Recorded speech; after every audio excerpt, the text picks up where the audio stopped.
할렐루야. 감사합니다. 오늘 호세아 11장 계속해서 오늘 제목이 걷잡을 수 없는 하나님의 사랑. 우리가 3장에서 그 음란한 여인 고멜은 호세아 선지자의 엄청난 사랑을 받죠. 그러나 다시 바람이 나서 집을 나가버립니다. 이것은 배은 망덕한 행위라고 말할 수 있습니다. 그래도 하나님께서 호세아로 하여금 어떻게 하셨어요? 다시 가서 그 여인을 값을 치르고 사오라. 그래서 호세아가 순종해서 값을 치르고 고멜을 데리고 옵니다. 이것을 통해서 하나님은 이스라엘에 대한 자신의 사랑을 알려주기를 원하신 것입니다. 이처럼 하나님은 우리가 10장까지 공부했을 때 이스라엘의 반역, 범죄, 불순종, 우상숭배 그런 상황에도 불구하고 그들을 다시 회복시킬 것을 하나님이 오늘 11장을 통하여 말씀하십니다. 그래서 호세아서는 두 가지입니다. 우리의 죄악이 얼마나 고질적인 것인지를 발견하는 것이고, 두 번째는 동시에 하나님의 그 무궁하신, 그 긍휼하신 그 사랑과 인애하심을 발견하는 것입니다.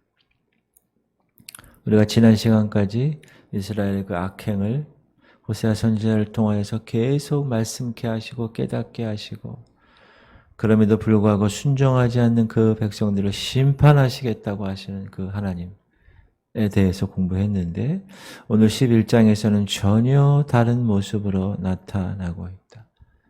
내가 그 백성을 끝까지 버리지 않으시겠다. 그렇게 말씀하시는 거예요. 자, 이스라엘 보면 1절 시작. 이스라엘이 어렸을 때에 내가 사랑하여 내 아들을 애굽에서 불러냈거늘. 하나님은 이스라엘을 애굽에서 불러냈다고 하십니다. 그리고 또한 이스라엘을 뭐라고 그러셨어요? 내 아들이라 말씀하셨어요.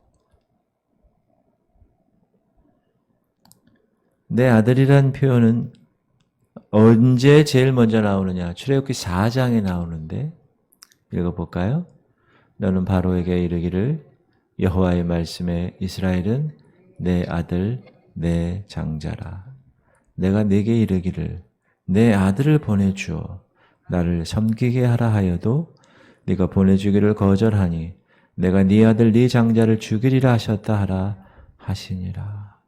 하나님이 이스라엘을 장자로 삼았는데 그 장자를 바로가 잡고 있으니 풀어줘라. 그렇지 않으면 내가 네 바로 네 장자를 죽이겠다. 그 얘기 하신 거예요. 10가지 재앙 중에서 마지막 재앙, 그것 때문에 바로의 장자가 죽죠. 하나님은 이스라엘을 이렇게 사랑하셔서 내 아들, 내 장자라고 부르십니다. 그런데 1절 이스라엘이 어렸을 때 하나님이 그 사랑하여 그 장자를 애굽에서 불러내실 때는 아직 이스라엘이 어렸다고 하는 거예요. 어렸다고. 여러분 여기서 어리다라는 말은 아직 이스라엘이 자기 힘으로 뭔가를 할 수 없는 상태, 이루어낼 수 없는 상태를 말합니다. 하나님께서 그들을 불러내신 것은 그들이 잘나서, 그들이 힘이 있어서, 그들이 똑똑해서 아니라는 거예요. 그들이 강해서 아니라는 거예요. 오히려 다른 나라보다 더 작아서 그들을 부르셨다. 신명기에 보면 여호와께서 너희를 기뻐하시고 너희를 택하심은 너희가 다른 민족보다 수요가 많기 때문이 아니니라. 너희는 오히려 모든 민족 중에 가장 적으니라. 가장 적고 가장 연약하기 때문에 하나님이 그들을 보호하시기 위해서 그들을 아들로 삼아 불러내셨다. 그리고 그 아들로 삼아 불러내신 핵심적인 이유는 뭡니까? 그들의 조상에게 하신 언약의 말씀을 지키기 위해서 내가 너로 큰 민족을 이루고 하늘의 별처럼 바다의 모래처럼 이루게 할 것이야 라고 했던 그 언약을 이루게 하시기 위함이었습니다. 그런데 이스라엘의 반응이 어땠어요? 2절. 선지자들이 그들을 부를수록 그들은 점점 멀리하고 바알들에게 제사하며 아롯에겐 우상 앞에서 분향하였느니라. 하나님의 아들 삼아 그들을 이끄시고 인도하시고 먹이시고 살피셨는데 하나님이 부르면 부를수록 그들은 더 멀리 떠나갔다. 그들은 하나님을 섬기지 아니하고 자녀 삼아주신 그 아버지의 뜻대로 하지 아니하고 바알을 제사하고 아롯새긴 우상에게 더욱 열심히 분향했다. 여러분, 그러면 하나님이 어떻게 하셔야 됩니까? 원래 이스라엘을 어떻게 처리하셔야 돼요? 이놈 나가 죽든 말든 내버려 둬야 됩니다. 그러나 하나님은 그렇게 하지 않으셨어요. 3절. 그러나 내가 에브라임에게 걸음을 가르치고 내 팔로 안았음에도 내가 그들을 고치는 줄을 그들은 알지 못하였도다. 부르면 부를수록 더 멀리 도망가는 이스라엘. 그럼에도 불구하고 내버려 두지 않으시고 아버지가 아들을 사랑하듯 그들을 사랑하셔서 그들을 걸음마를 가르치시고 팔로 안아서 인도하시는 그 모습. 여러분, 이거는 엄마 아빠보다 더한 사랑이에요. 반면 이스라엘 반응은 어땠습니까? 하나님께서 자신들을 사랑으로 안아주시고 걸음마 배워주시고 고쳐주시는 것을 알지 못했다. 거기 나오죠? 3절 끝에 내가 그들을 고치는 줄을 그들은 알지 못하였다. 왜 그렇죠? 어리니까. 성숙하지 못하니까. 지금도 마찬가지입니다. 교회 다니며 직분 받고 10년, 20년 교회 다녀도 그 상태가 어리면 아직 걸음마도 못하고 그냥 누워가지고 엄마 젖만 빨아먹어야 되는 영적 성장을 이루지 못한 사람들 이렇습니다. 알지 못해요. 부모의 사랑. 커야 합니다. 커서 자기가 결혼해서 애를 낳아봐서 키워봐야 야, 애 키우는 게 이런 거구나. 나는 둘 키우기도 힘든데 우리 엄마 아버지는 4명을 키우셨네. 이야, 대단하신 분들이구나. 라는 것을 알게 되는 거예요. 성숙하면. 그런데 그렇지 못하고 아직 베이비다. 몰라요, 그걸. 모릅니다. 이쯤 되면 하나님은 어떻게 하셔야 됩니까? 그들을 고치는 줄을 그들이 알지 못하면 하나님 포기하셔야 됩니다. 내팽개치셔야 됩니다. 관계를 끊으셔야 됩니다. 아이고, 내가 잘못 선택했구만. 그러나 하나님은 그렇게 하지 않으시고 어떻게 하셨어요? 4절. 내가 사람의 줄, 곧 사랑의 줄로 그들을 이끌었고 그들에게 대하여 그 목에서 멍에를 벗기는 자같이 되었으며 그들 앞에 먹을 것을 두었노라. 걸음 가르치고 안아서 인도해도 그 사랑 알지 못하는 그들에게 하나님은 이제 어떻게 하신다고요? 사랑의 줄을 목에 메어서 묶어서 이끌었다는 거예요. 가끔 가다 보면 이 개를 이렇게 데리고 다니는 사람이 요즘 많아요. 그럼 요즘 법적으로 이 목에 이 줄을 메고 다녀야 돼. 안 그러면 안 돼요. 그렇게 사랑의 줄로, 개줄이 아니라 사랑의 줄로 우리를 묶어서 이끌었다. 그리고 두 번째는 목에서 멍에를 벗기는 자와 같이 그들의 멍에를 벗겨서 자유롭게 해주셨다. 자유롭게. 내 멍에는 쉽고 가벼우니 너는 내게 와서 내게 배우라. 그리고 저희 앞에 먹을 것을 두어서 살펴두셨다.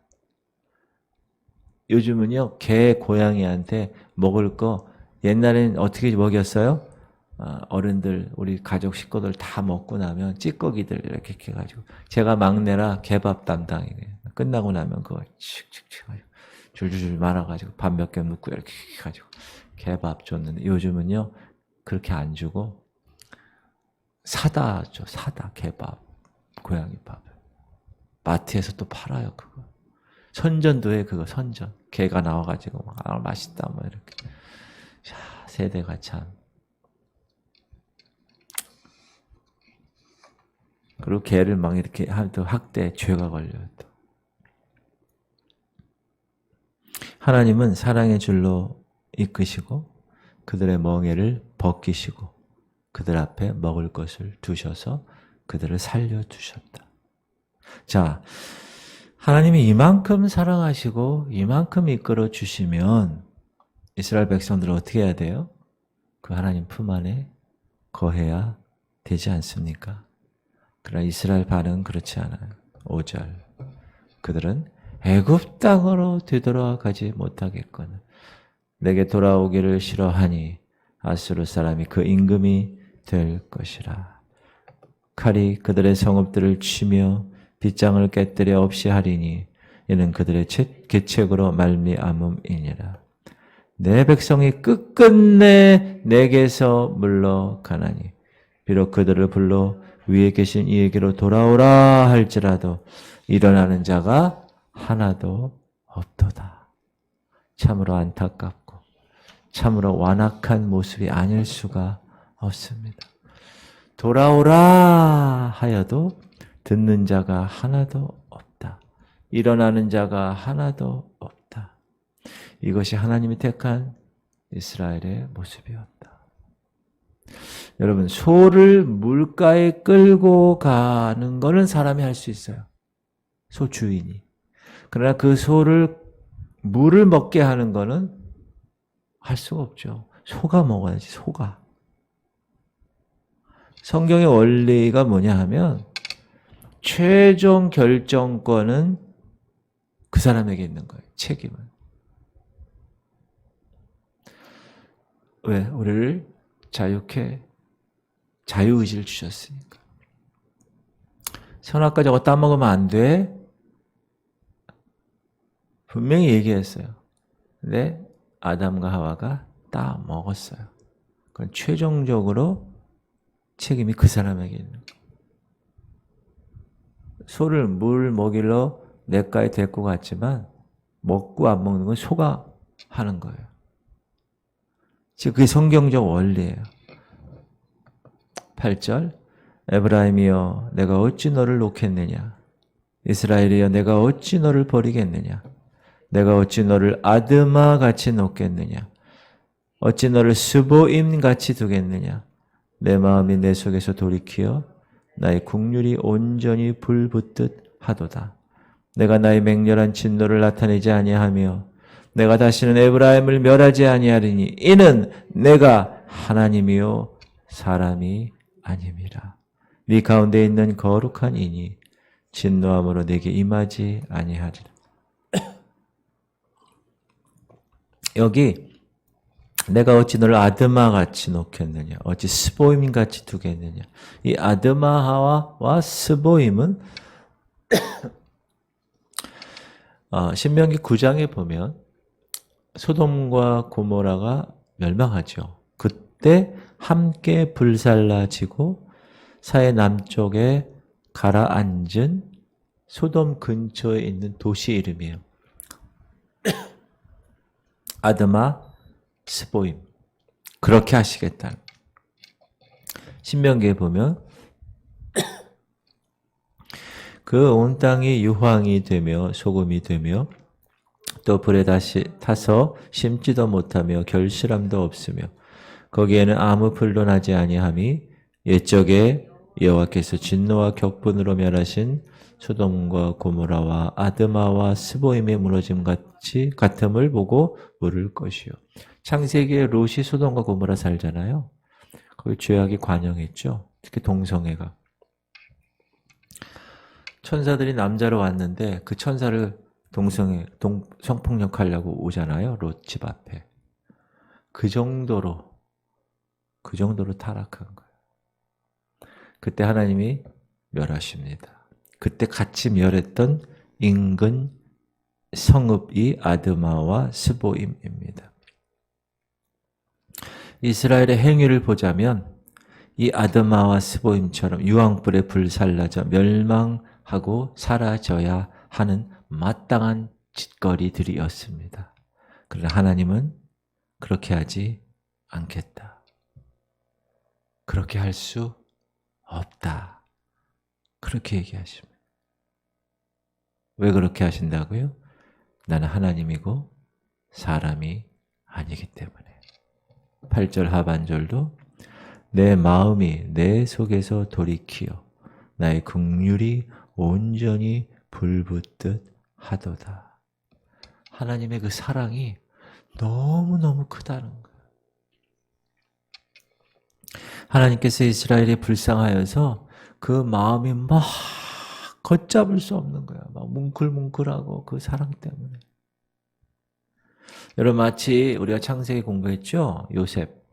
요셉이 나중에 총리로 딱 등극하고 다 형제들이 오잖아요. 무릎 딱 꿇고 해와 달과 11별이 절하잖아요. 그때 자기의 동생 베냐민 얼마나 보고 싶었어요. 그래서 그 베냐민 만났을 때 그 마음에 타는 그 사랑. 그래서 너무너무 그 사랑의 마음에 타서 옆방으로 들어가서 엉엉 울잖아요. 그런 모습처럼 하나님 마음이 이스라엘 택한 장자, 내 아들 이스라엘 때문에 그 마음이 막 사랑이 불일 듯, 긍휼이 불붙듯. 그래서 에브라임과 이스라엘 참아 버릴 수가 없으셨다. 그들의 행위대로, 그들의 소행대로 하자면 어떻게 해요? 10,000번, 10,000번 버림을 받아야 마땅하지만 하나님의 그 긍휼하심이 너무너무 불붙듯 하셨기에 버리지 않으셨다. 그럼 우리가 여기서 하나님의 긍휼을 한번 공부해 보도록 하겠습니다. 하나님의 긍휼. 네. PPT가 어떻게 사라졌죠? 자, 오늘 그러면 사라진 대로 하나님의 긍휼에 대해서 살펴보면 제가 한번 읽을게요. 예레미야서예요. 에브라임은 나의 사랑하는 아들, 기뻐하는 자식이 아니냐. 내가 그를 책망하여 말할 때마다 깊이 생각하노라. 그러므로 그를 위하여 내 창자가 들끓으니 내가 반드시 그를 불쌍히 여기리라. 여호와의 말씀이니라. 여러분 자녀 사랑도 이렇게 할 수 있나요? 뭐 이런 사람이 있을 수 있어요.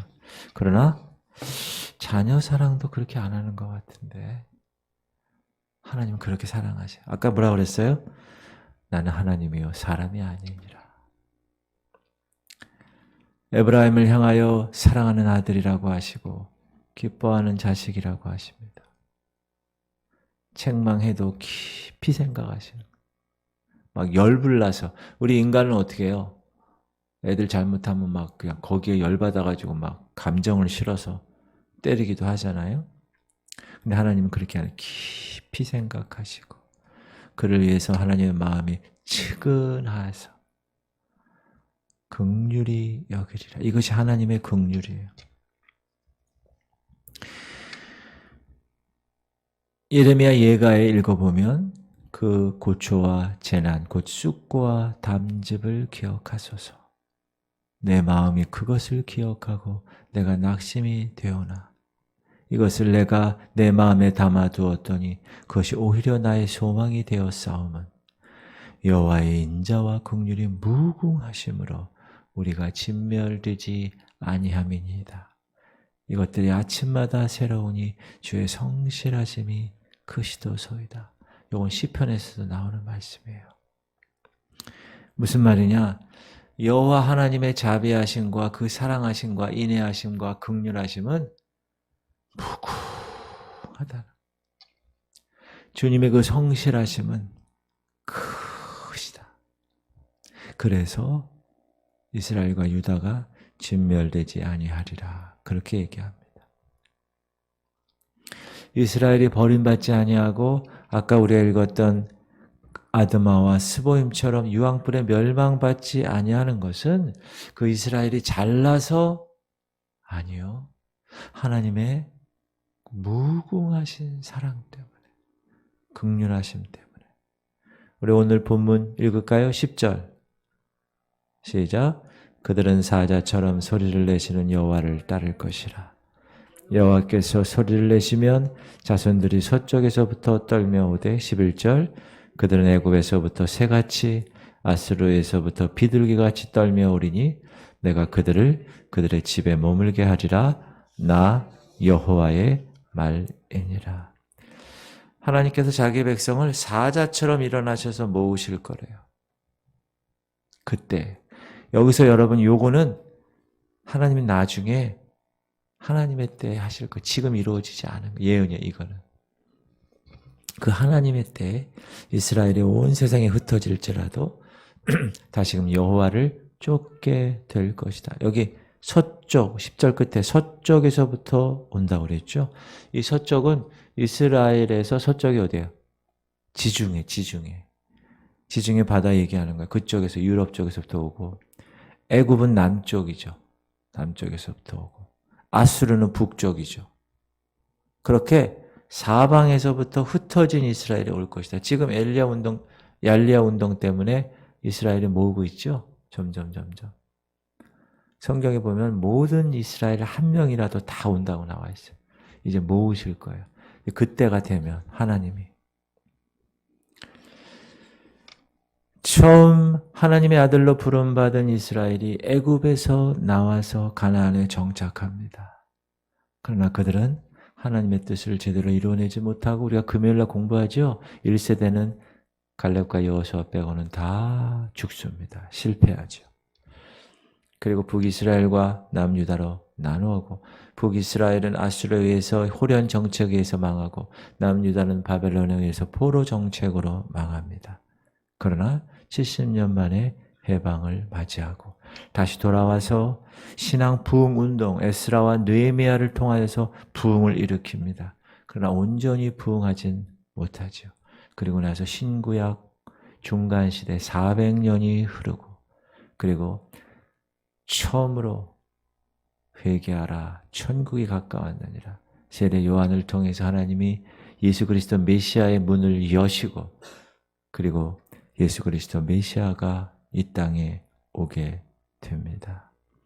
하늘로부터 오신 그 하나님 아들 예수 그리스도께서는 하나님의 아들의 역할을 그동안 하지 못했던 그동안 미치지 못했던 그 모든 것을 뛰어넘어 100% 완성하시죠. 그리고 이 아들 안에서 그 하나님의 사랑이 로마 시대 이스라엘과 우리 시대 지금 이방인 지금 이 교회 시대 이때까지 이어지고 있습니다. 뭐가요? 하나님의 참된 그 긍휼과 사랑이. 그 아들 예수 그리스도의 십자가의 죽으심 안에서만 이스라엘 백성도 이방인도 저와 여러분도 온전한 긍휼과 사랑을 경험할 수가 있는 거예요. 그러면 지금 은혜의 시대예요. 보라, 은혜의 시대예요. 지금 교회 시대. 얼마나 귀한 시대에 우리가 살고 있어요. 그러므로 하나님의 긍휼이란 뭐예요? 야, 단지 회개하고 다시 돌아와 내가 용서해 줄게 그런 차원이 아니라 끝없이 반항하고 끝없이 거역하고 끝없이 돌아서는 그들을 다시 찾아주시고 다시 안으시고 다시 사랑의 줄로 묶으셔서 결국 하나님께서 이끄시는 그 사랑을 끝까지 이루어내시는 성취이십니다. 그건 뭘로 돼요? 십자가의 능력. 제가 주일날 십자가 보혈의 능력 공부했죠. 5가지. 우리의 죄 문제 때문에 속죄의 능력, 우리의 의로 칭함받은 이후에 거룩한 성화의 삶을 살기 위한 죄의 세력에 대한 성화의 능력, 그리고 우리 영적 전쟁에서 승리할 수 있는 모든 사단의 세력들을 다 깨부실 수 있는 승리의 능력, 구의 말 승리. 그리고 우리의 모든 몸에 있는 질병, 39대 채찍을 통하여서 치유하시는 치유의 능력. 그리고 이제 다가오실 예수 그리스도 신랑 되신 그분 오실 때 예수님이 부활하신 것처럼 첫 열매 맺은 것처럼 우리도 동일하게 부활체로 부활의 하나님께 올라가는 부활의 능력. 그게 바로 예수 그리스도의 십자가의 능력입니다. 할렐루야. 그것을 통해서만이 우리는 그 사랑을 경험할 수가 있다. 그러므로 우리는 불붙듯 하신 그 아버지 하나님의 그 긍휼과 그 사랑의 마음을 깊이 헤아릴 수 있어야 돼요.